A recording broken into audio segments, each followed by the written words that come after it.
If you've ever tweaked your back during deadlifts or experienced localized pain after squats, this video will address the most likely culprit of low back pain and give you a powerful solution to protect your spine so you can lift weights pain-free.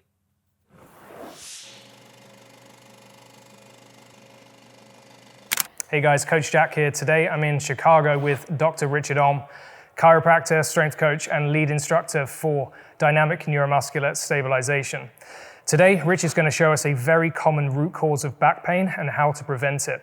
Now, if you're anything like me, you currently tense the abs and lock them down when you lift. I was doing that up until 2 years ago when I met this guy and learned how to properly stabilize my spine by generating intra-abdominal-pressure. Now, this was a game changer. I felt my core engage in a completely different way. It relaxed the back. And in 20 years of training, that was the most valuable skill I've ever learned. It's honestly changed the life of many of my clients. It's helped to eliminate back pain and helped others to lift heavy weights much more confidently. Over to Rich. Yeah, and so for me, I was somebody that had back pain 100% of the time for almost 15 years. And by learning this, we learned from the DNS model, learning how to pressurize, activate your core correctly. It has been absolutely incredibly helpful for my clients, the patients that I work with, and also the athletes that I work with. So super excited today because we're going to run you through those key exercises to learn this valuable skill.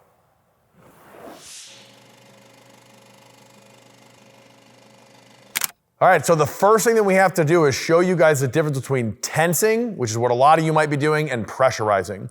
The difference here is when you tense, you're gonna suck that belly in nice and tight, cinch around that, turn the core on that way. What we need to do is actually pressurize there, because while cinching does activate your abs, it doesn't do it the best way possible. So what we want to see the difference here between cinching, if he draws his belly in, you'll see him suck his belly in just like that, and everything comes inward. That's his abdominal wall contracting and sucking in. What we need is for him to have the pressure behind the wall pushing out against it to create not only activation, but an increase in intra-abdominal pressure, which is that powerful force that we need to be creating to stabilize the spine. The difference is you're gonna see that abdominal wall actually swell out a little bit. So if I have my hands down here and he pushes his belly out against my hands, you're still seeing the abdominal wall activate, but you're seeing it expand out that way. It's expanding because the diaphragm is contracting, pushing the abdominal contents out there, creating pressure and activating the abdominal wall. Let's look at it from the back here. The most important place for spine health is going to be being able to do that on this side. So if we look at him here, if I check here and he pushes out against my hands, you can see that it swells out this way. And that out swelling is coming from the pressure being created in the belly, giving his back tremendous stability. So this is a really important skill to understand the difference between tensing and pressurizing. Let's look at what it looks like under load.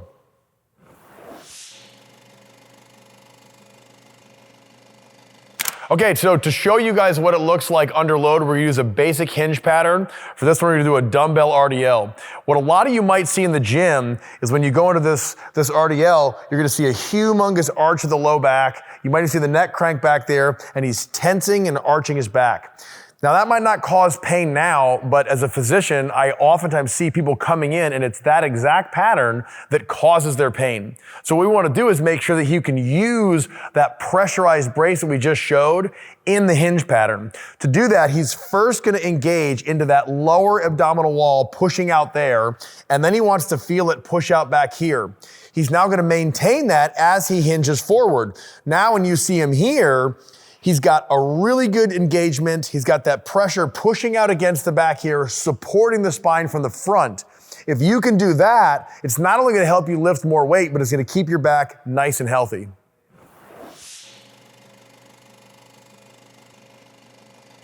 All right, so the first thing we have to do to learn how to activate your core correctly is really learn how to pressurize your abdomen. And the easiest place to do that is going to be in what we call sort of like a supported triple flexion. You're on your back, you got your feet on a bench or on a box or even against a wall in a 90-90 position. This is going to put your core, your rib cage, the pelvis, all in an optimal position from which to learn how to properly pressurize your belly. And that's what it's all about here. So the easiest way, you're going to take your hands and you're going to put them in your lower abdominal wall all the way down almost by your pubic bone. And you're gonna use that so that you can feel the pressure push out against your fingertips. So in this position, you're gonna have your fingers down here, and with your mouth closed, you're not gonna try to breathe yet. You're just gonna push your lower belly down towards your pelvis and out against your hands. So go ahead, push down and let that belly go out, out, out, out, out. And you wanna feel the full abdominal wall expand outward against your hands. Go and let it go.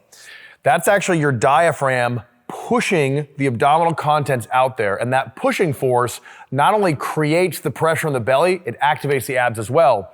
The other place that you have to feel this outward pushing force is in the back. And you can see Jack's got his hands wrapped around his abdomen with his thumbs in the back, almost against his big back muscles there. And you want to do the same thing. When you pressurize, he's going to push his lower belly out first into the abs, and then he's going to feel his thumbs swell out against that force. And that swelling out motion is a critical thing for you to feel to make sure that you're properly pressurizing and activating your whole core. Once you learn that, now you're gonna be able to keep your core much, much better engaged and protect that spine.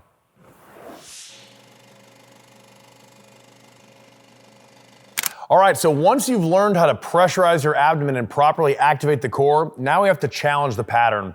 And one of my favorite exercises to do this is gonna be kind of a pullover position in that, the position we just had you in. But now you're gonna have your legs elevated, which is gonna activate the core more, and to even add more load on the abdominal wall, we're gonna have him bring the weight back. So here's what it looks like.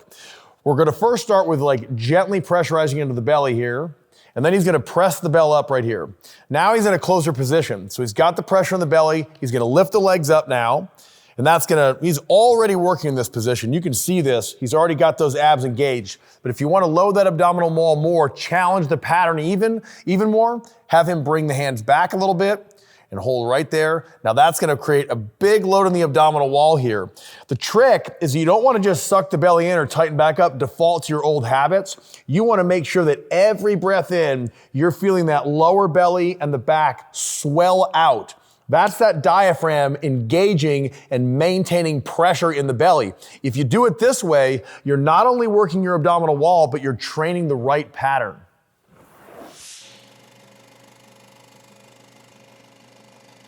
All right, guys, so once you've learned those fundamental exercises, there's lots of other fun ways to challenge the core. This one, just learned from Rich, is one of my new favorites. I think he's trying to kill me with a 50, but here we go. All right, so this is gonna be a variation of a suitcase carry that you've all seen. The difference here is we're gonna bring him up into a half kneeling position. So he's gonna bring that leg up, step a little bit wider here, and turn this back foot out. That's gonna put him in a really nice stable position from which to activate the core. He's gonna lightly engage that core, just like we showed you before, grab the dumbbell, go ahead and come back up. And now once he's here, we're in that classic suitcase carry position. So the bell's pulling him this way, but what he's gonna do now is he's gonna use the pressure in the belly to activate his abdominal wall and his core to resist that bending. So in this position, he's gonna take his breaths in and out, feeling that lower belly swell out every single time he takes a breath in, maintaining that pressure the entire time. It's critical to remember though that the pressure should increase on the breath in and reduce on the breath out. You're not trying to just hold pressure the entire time. So this is a really good exercise, and where I would start is actually 3 to 6 minutes of holds where you're alternating sides every 30 seconds.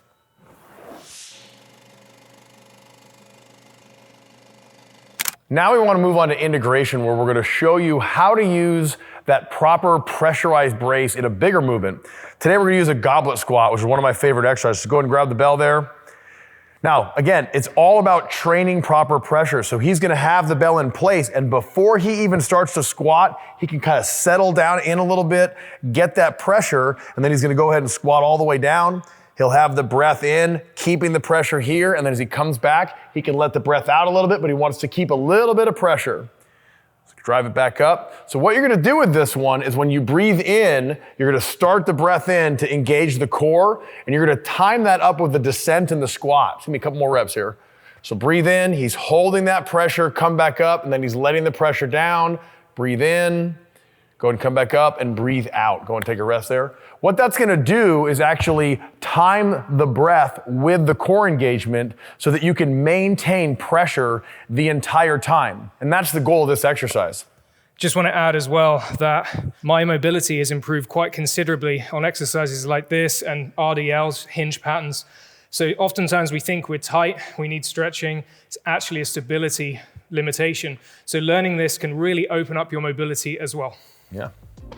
All right, there we have it. That is the correct way to engage your core by generating intra-abdominal pressure to correctly stabilize the spine.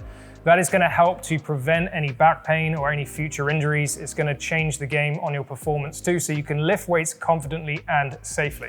Yeah, so whether you've had back pain before or you're just trying to avoid it, this is gonna be really useful information. And here are 3 things that you guys need to do to make sure that you can benefit from what we went through in this video. First, you have to learn to brace correctly, learn to pressurize your abdomen. Second, you want to use that as a warm-up or a movement prep to kind of turn on that bracing strategy. And number 3, you want to be intentional and use that bracing strategy in every single thing that you're doing in the weight room so that you can keep strengthening your core in the right way to avoid that low back pain and continuing moving and exercising the way you want to. So there we have it. Thanks guys so much for watching. Thanks Rich for your invaluable information. Guys, this is a complex and nuanced topic. So if you want to dive deeper, check out Rich's channel and all his stuff. He's a master of this. Hence why I'm here in Chicago and I've got my flight back across the pond tonight. And also please do give this video a like. Please do follow us both on YouTube. We'd love to do more of this. We need your support to do that. Cheers guys, thanks for watching.